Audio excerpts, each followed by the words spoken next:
అందరికీ నమస్కారం.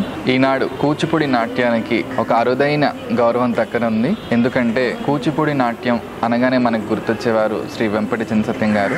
పద్మభూషణ్ వెంపటి చినసత్యం గారి నృత్య దర్శకత్వంలో ఎన్నో రకాలైన నృత్య రూపకాలు మనకి కనువిందు చేశాయి.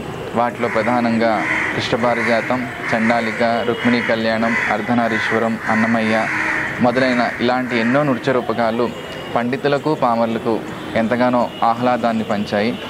కూచిపూడి నాట్యంలో వెంపటి చినసత్యం గారు చేసిన సేవ అనన్య సామాన్యమైనది. ఆ సేవను గుర్తించి కేంద్ర రాష్ట్ర ప్రభుత్వాలు మరియు ప్రపంచంలో అన్ని దేశాలు ఎన్నో రకాలుగా గౌరవం చేశాయి. అయితే మన కృష్ణా జిల్లాలో కూచిపూడికి దగ్గరగా ఉన్న విజయవాడ నగరంలో పద్మభూషణ్ వెంపటి చినసత్యం గారిని సన్మానించుకోవడం అనేది చాలా గొప్ప విషయం.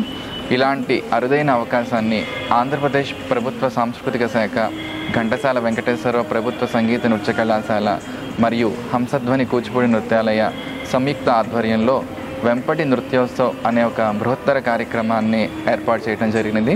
ఇందులో మాస్టర్ గారి నృత్య దర్శకత్వంలో వెలువడిన చండాలిక 23వ తారీఖున, రుక్మిణీ కళ్యాణం 24వ తారీఖున నగరవాసుల్ని కనువిందు చేయనున్నాయి.